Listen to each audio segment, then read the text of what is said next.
Welcome to the very first episode of Basic and Bookish Podcast, the perfect place to crash out over our favorite books and connect with readers just like you. I'm Kinsey. And I'm Carly. Today is about meeting your hosts and joining us as one of our book besties. We'll start off with what the podcast is all about, followed by a short little this or that game, and finish with a get to know us segment. You can find the timestamps for each section down in the show notes. Also, we already released our next episode on bookish spice ratings. So if you want to jump right into that after hearing what this podcast is all about, feel free to skip ahead. Good news, there are no spoilers in this episode. We will be talking about a bunch of different books today, and we will keep it completely spoiler-free, so you're safe to continue listening. If you'd like to skip the ads and have access to full video formats or watch exclusive bonus content of this episode, it's available now on Patreon. That link can be found in our show notes. Now prepare to join the chaos. Honestly, we blame the ADHD. Oh yeah, it is very strong. It is. So starting off, our goal for this podcast is to create a space where the book girlies can rave and rant about everything bookish, like the next big release you're excited for, and bookish adjacent, like that adaptation you can't stop watching, heated rivalry. And on occasion, things that feel bookish even if they aren't, like K-pop Demon Hunters. We're here so you're never alone in your unhinged bookish obsessions and hope to make a friend or two along the way. So what can you expect from us? For those big releases, we will make sure you are always ready for what's next. We'll provide crash courses with world-building breakdowns and recaps for popular series to catch you up, answer your biggest questions about those cliffhangers you can't stop thinking about, and provide unhinged theories to fill in the gaps. We'll top it all off with book reactions and discussions of our favorite moments and characters.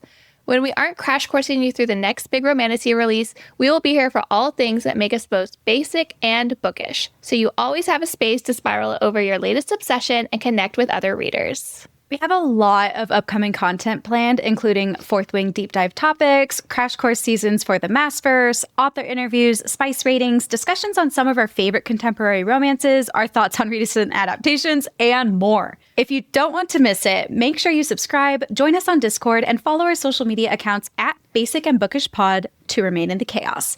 Our DMs are always open. Phew! That's how I feel. I know. Now that that's out of the way, it's time to mix things up with a fun little icebreaker game of this or that. Let's see which controversial opinions are going to get us canceled this week, Kins. Hopefully we don't get canceled right off the bat. But for those who are listening, we will be given two options to choose from, and we will have to pick our most favorite, starting off standalone or series.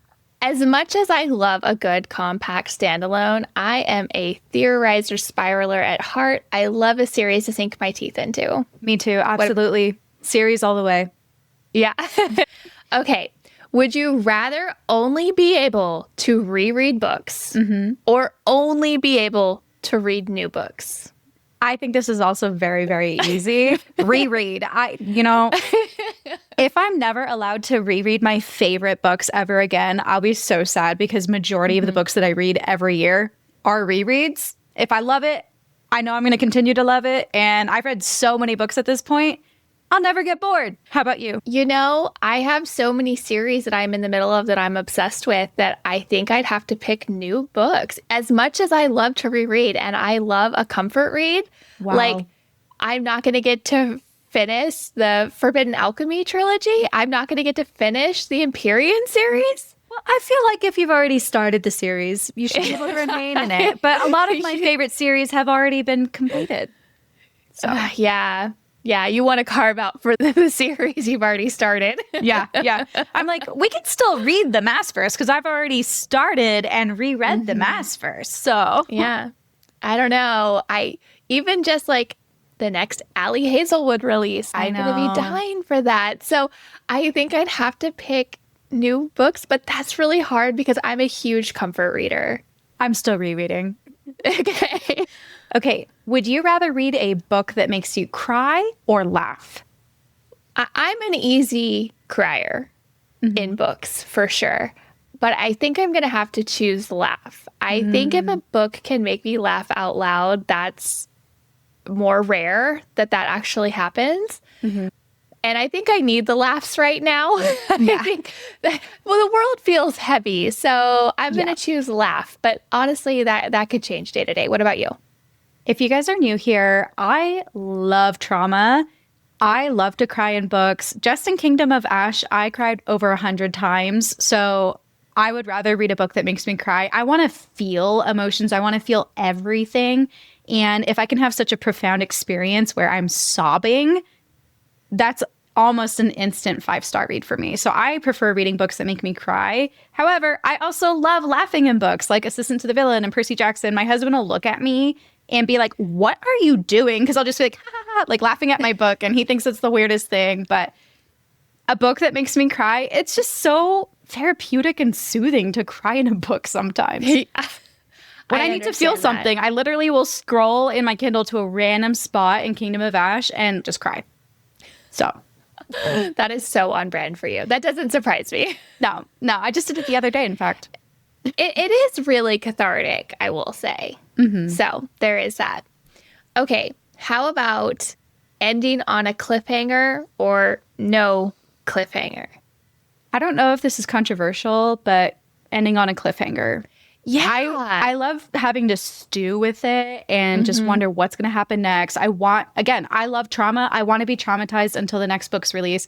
If a book doesn't make me continue to think about it in the following days, weeks, months, then the ending wasn't as impactful as I would have liked it. So I love a good cliffhanger. I want to theorize on it. I want to be in distress. Keep it coming. Yeah. Listen, if I don't have a straight up cliff hangover, I'm a little sad, okay? I want to be distraught over the end of the book and not knowing what happens next. I love that feeling. Don't get me wrong. If it's the end of the series, I want a good, solid, satisfying wrap up. But in between, torture me, okay? Yes. I love it. And I feel like that's when you really build a community and a fandom because you're all coping with the cliffhanger. So I just absolutely adore them. I don't know if I can even say which books have the best cliffhangers I've ever read because I'm worried that enters spoiler territory. But I think we've all read the Hunger Games series at this point. So I'll just shout out Catching Fire. Phenomenal. Yeah. Oh my gosh. Oh, yeah. Unhinged level of cliffhangerness. Yeah. But I love it. I'm here for it. So good. We are now moving on from our This and That game. Before we fully dive into all things bookish, what is something you love that is non-book related? Listen, the most basic thing about me is I love true crime. Ooh, I love true crime. Yeah. Sometimes I call Kinsey and I tell her all about, I give her a 10-minute breakdown of a 2-hour podcast I just listened to on some true crime story. I'll be like, this one happened in your town. She's like, great. Yeah, let me just lock my doors. Yeah. I love true crime. I'm absolutely obsessed with it. The podcasts that do the storytelling well do it so well. But yeah, that and just my unhinged, lifelong love affair with Diet Coke. Oh my gosh. Yeah. You know. If given the choice between Diet Coke and your husband. Oh my God. I can't believe you'd asked me that. Sorry. Listen, I've known Diet Coke longer, okay? Oh. No, I would choose my husband, but listen, I'd be sad about it. I'd be sad about it too if I had to give up something I loved. For me, I am actually really outdoorsy, and if I'm not reading, I'm probably outside, and my favorite activity to do besides reading is skiing. So I'm a huge skier. I love to travel to ski. I love traveling in general. I'll just go ahead and say that, but big fan of the snow. So catch me outside in the winter.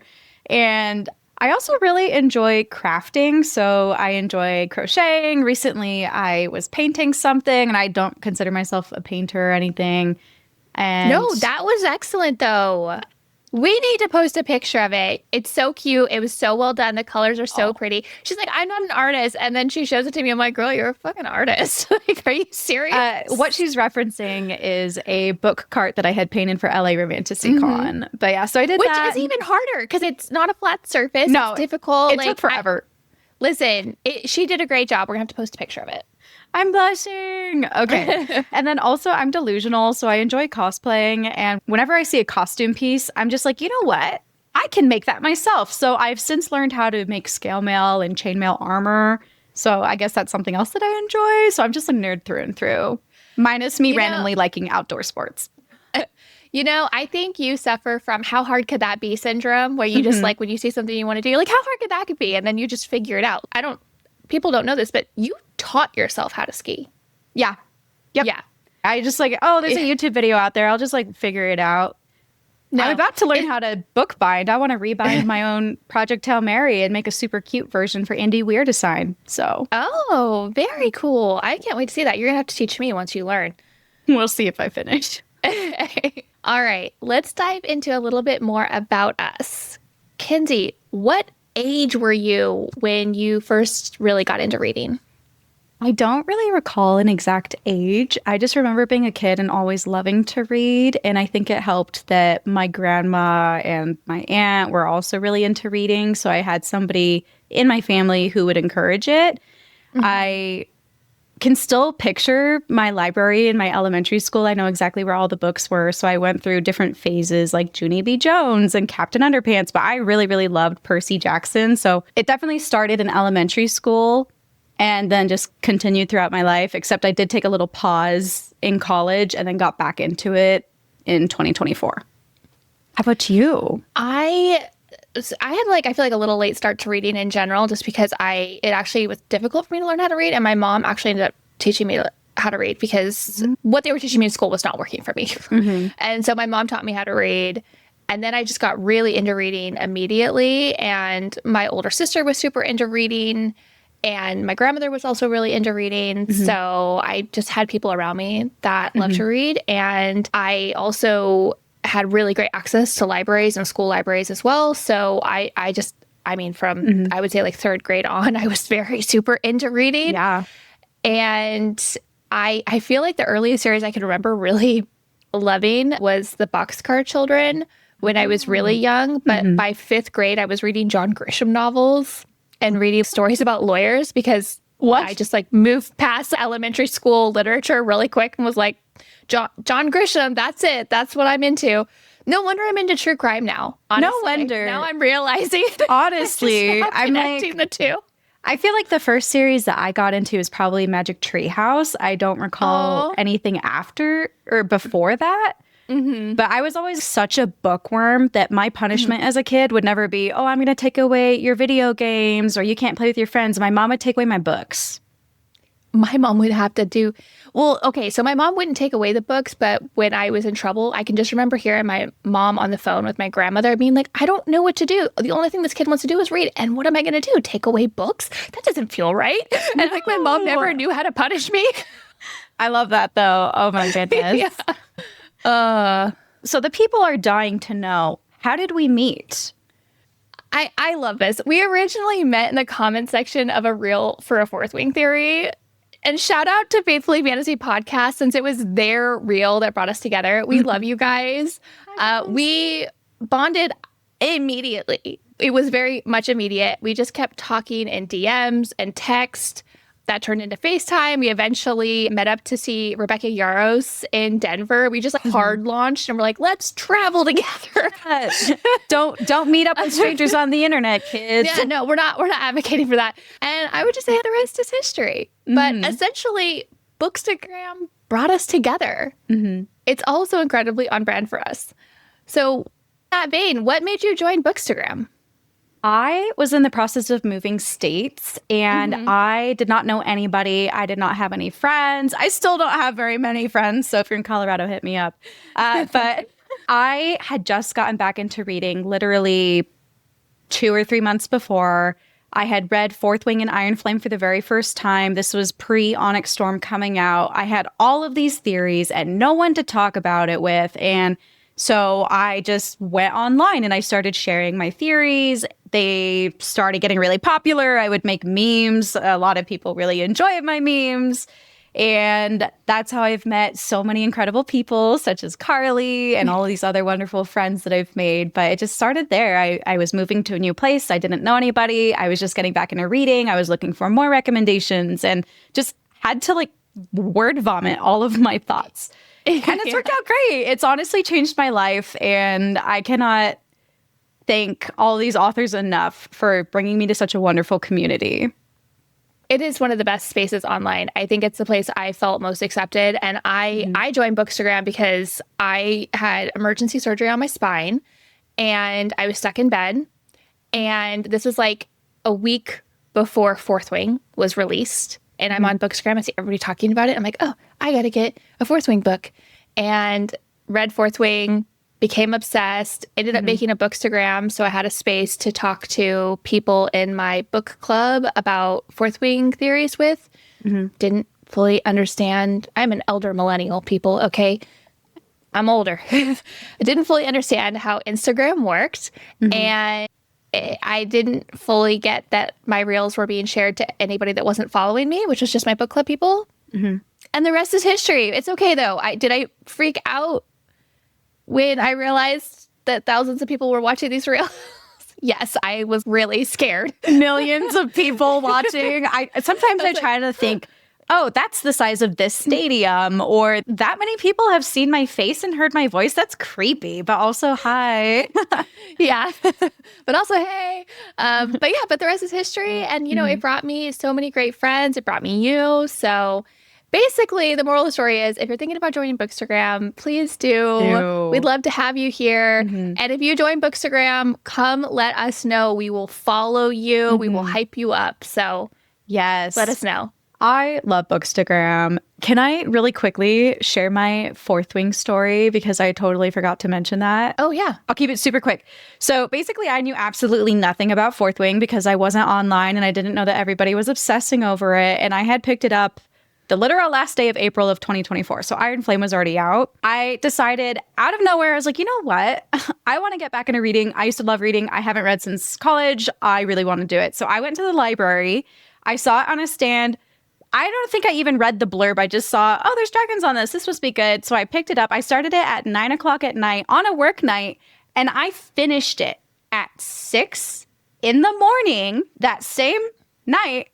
Proceeded to get ready for work, went to work during my lunch break because, again, this was a library book. I had to drive over to Barnes & Noble. I bought Fourth Wing, I bought Iron Flame, and I was like, oh my God, I have to know what happens next. And I started reading Iron Flame at that exact time instead of eating my lunch. So that's how I got into it for that. But really quick, Carly, what is your Instagram username? My Instagram user handle is Bookish is Better, and there's underscores in between the words, but I'll link it down in the show notes in case anybody's looking for it. And I'm just bookish.kinsey. Kinsey. Sorry, the spelling's weird. You're the only Kinsey I've ever known. Really? Oh, that makes me feel special. I know that's my full name. Everyone always assumes it's something different. But anyway, we're going to pick up the pace a little bit here. We're going to talk about what our favorite series are. So Carly, get us started. What is your favorite series? So I obviously love the Empyrean series. It's an unfinished series, but I do love it. It has my heart. My favorite completed series is the Glacian trilogy by Stacey McEwen. It's perfect. It is so different than anything I have ever read. The cliffhangers in those books are top tier. Stacey McEwen is unhinged for what she did in those books, and I love her for it, and I'm obsessed with the Glacian trilogy. It is so good. As a duology, I love the Bridge Kingdom. I love that series. That has the strongest first chapter of any book I've ever read. I can confirm on that one. I literally had FaceTimed her and was like, girl, what the What's going on? It's insane. It's so good. I think I'm going to get my husband to read it, and I'm going to record his reaction to the first chapter just to see what he does, because I think he'll also freak out, because that first chapter is top tier. If you don't love it in the first chapter, that series is not for you. There is a bigger series. I haven't read it, but I've read the duology, the first 2 books. But the Bridge Kingdom duology by Danielle Jensen, chef's kiss. Love it. What about you? So good. If you don't know anything about me, if you don't know me from social media, or if you happen to not be watching the video so you can't see my bookshelves, it is Throne of Glass by Sarah J. Maas. That is my God tier series. I think about it every day. I cry about it all the time. It changed my life. It has changed my perception of how I read other stories. I love it with my whole heart. But I do have honorable mentions to The Hunger Games by Suzanne Collins, and obviously the Empyrean series, aka Fourth Wing, by Rebecca Yarros. Yeah, Hunger Games is God tier. God tier. It's a perfect trilogy. And the prequels, destroy me. Yeah, oh God, Suzanne Collins, man, she really knows how to destroy you. All right, what are some of your most anticipated 2026 releases for books and adaptations? Well, starting with books, I'm going to go in order of publication. Adversary to the Villain by Hannah Nicole Mayer. So excited. ACOTAR 6 by Sarah J. Maas, finally. And Fae and Alchemy #3 by Callie Hart. At the time that we are recording this, we do not know the names for ACOTAR 6 or Fae and Alchemy 3, but I am really excited for all of them. I am also really excited for Fae and Alchemy 3. I obviously cannot wait for Forsaken Prophecy by Stacey McEwen. I feel like this is just a fangirl episode for me for Stacey McEwen because I love her so much. But I am so excited for that book. Same. I was like, I know that Carly's going to have it covered, so I don't need to mention it on my list. But for the record, it is also one of my most anticipated releases for this year. Like, just for the record. Yeah. No, it's really, honestly, everything on your list is also top tier for me. We have similar taste. We really do. After what Stacey McEwen did with the Galatian trilogy, I just know. I'm like, I can't wait. It's so good. And Forbidden Alchemy was my favorite read of last year. So A Forsaken Prophecy, I know, is just going to destroy me. And I can't wait. Give me more, Stacey. I can't wait. Please abuse me. Yeah, exactly. My other release this year that I am so excited for is a book called Death Card by Jasmine Smith. It is her debut novel. I am so excited for this book. I stumbled across it on Bookstagram. I cannot wait to read this book. The cover art, gorgeous. Absolutely gorgeous. Pretty. It is. It's stunning. I've pre-ordered it. She is a debut author. I am actually going to link her socials down in our show notes for anybody else who might be interested, so you can also find the book because I can't wait. And this is just a friendly reminder for any debut authors. Pre-orders really do help them with their publisher. So if you're interested and it's in your budget, always consider supporting a debut author. And I'm so excited to read Death Card. Now moving on to adaptations. For me, Project Hail Mary, the book, sobbed, movie, cannot wait. And Sunrise on the Reaping, I'm ready to have my shit rocked. So yeah. I plan on exiting that theater with tears streaming down my face. I will be bringing an entire box of tissues with me. I am ready to get messed up. By the time this episode out, Project Hail Mary will have been released. So we will be getting some reactions from us on that for sure. Oh, absolutely. We will be discussing both of those movies. Project Hail Mary first, of course. Yeah. I am so excited for Elle, which is going to be a limited series on Prime. And if you don't know, it is a prequel to Legally Blonde. Legally Blonde is one of my comfort movies. I've watched it so many times. I love it. I know every line to Legally Blonde. My husband loves watching me watch it because I'll say the lines at Serbians. It's so fun. But if you don't know this, Legally Blonde is based on a book. A lot of people don't know that. But Elle is just a spin-off to the Legally Blonde movie, which was based on a book. So Elle isn't exactly bookish. It's just what I call bookish adjacent. Yeah. You had actually been the one to tell me that. I had no clue. Yeah. All right. Any favorite authors we haven't already mentioned? Ali Hazelwood, H.M. Wolf, and Rebecca Ross. Definitely. Love you guys. Yes. For me, in addition to those, because those are also on my list, incredible authors, some romance authors, Lana Ferguson, Jasmine Guillory are some of my favorite romance authors. And in the fantasy category, I also love Annalise Sabrana, Lore of the Wilds. That twist at the end, did not see that coming. Could have never seen it coming. And May Corland, I love the 5 Broken Blade series so much. So good. Okay, now before we dive into our last question, we want to let you know there's a bonus episode on Patreon that includes even more this or that topics, as well as additional questions we answer about ourselves, including our favorite tropes, book boyfriends, FMCs, and books that have been stuck in our TBR prison. You can listen to that bonus episode now on Patreon, linked in the show notes.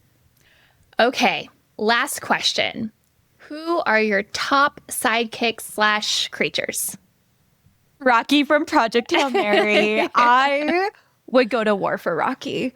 I would die for Rocky. I would kill for Rocky. I would literally do anything for Rocky, and Rocky is my Shayla forever. I love him. Yeah. I love Rocky. So you got me to read Project Hail Mary. I'm right there with you. Rocky is perfect. Rocky can do no wrong. look, Project Hail Mary was one of the best books I have read in a really, really long time, which makes the movie adaptation even more exciting. I cannot wait to see Rocky on screen. And Rocky is a big part of the reason why I love Hail Mary. So there you go. You know what? In Rocky, we trust, okay? In Rocky. The gargoyle from The Night and the Moth by Rachel Gillig. I love that gargoyle, okay? He's special to me, okay? He's special. And I love him. Onyx from Quicksilver. That first scene in Brimstone. Oh my gosh. Your girl was stressed. Speaking of Quicksilver, if anything happens to Archer, I will end it all. Callie Hart, if you're listening, which I doubt, please do not touch Archer. Thank you. Yeah. Please. We beg. So those are like our mains. Yeah. Our main little creatures. We love them. You can tell that, I think by like our love for Onyx, you can tell that we are dog moms. Like, Oh, yeah. Yeah, let me tell you. Onyx has made me cry. Oh, yeah. Same. All right. This is where we leave you today, Basic Book Besties. Thank you so much for listening. Please leave us a review and join us next week. As mentioned earlier, we have lots of upcoming content, including Fourth Wing deep dive topics, a crash course season for the Massverse, author interviews, romantasy book recaps, spice ratings, discussions on some of our favorite contemporary romances, our thoughts on recent adaptations, and more. You can join us over on Patreon, where you can access all of our episodes ad-free, 3 days early, and in full video, plus extras like exclusive book club access and shoutouts on the show. If you're unfamiliar with what Patreon is, it's a paid subscription you make directly with the podcast to support the production of future episodes. If you decide to join, we highly recommend using an internet browser to subscribe, as Apple charges users an additional fee if you join using the Patreon app. You'll find our Patreon link in the show notes, along with all the ways you can support the podcast. You won't hear us say this in every episode, but we will mention it at the start of each new season. Generative AI is creating a water crisis throughout the world, and as we both live in areas with severe droughts, we will be donating a portion of our Patreon and ad revenue earnings to water conservation efforts. As a book podcast and as creators, we're committing to limiting our use of AI as much as possible. Unfortunately, there are some platforms like CapCut and Canva that use AI features that can't be turned off. We just want to mention that in full transparency. But we will never use generative AI platforms like ChatGPT, Meta AI, Claude, Gemini, and so on. We will never knowingly support or promote books that use generative AI in any capacity, including the use of artwork or any of the creative processes. Additionally, we will be doing work to support our local libraries, whether that's donating money, time, or books. It's important to us to support our communities, remain educated on issues, and do our best to be part of the solution. If you'd like to join our mission, find ways to support your local libraries, and don't support generative AI, and make donations to causes that matter to you. Don't forget to stay in the loop by following us on social media and joining us in our Discord chat. Who knows, you might just meet your next book bestie there. You can also check out our website, basicandbookishpod.com, for info about our upcoming seasons, our contact form, and more. We've linked that down in the show notes. We'll be bringing the heat in our next episode, where we discuss the spiciest books we've ever read. Until next time, reach out on Discord to let us know what your most anticipated 2026 releases are. See you there. Can't wait. I am so excited. Yeah, honestly, I think about that every time I was going over the outline. I'm excited for our next episode because I've read some pretty spicy books, and I've read monster romance and alien romance, and I don't think you have. No, I have not. I will be learning a thing or two. Well, I can't wait.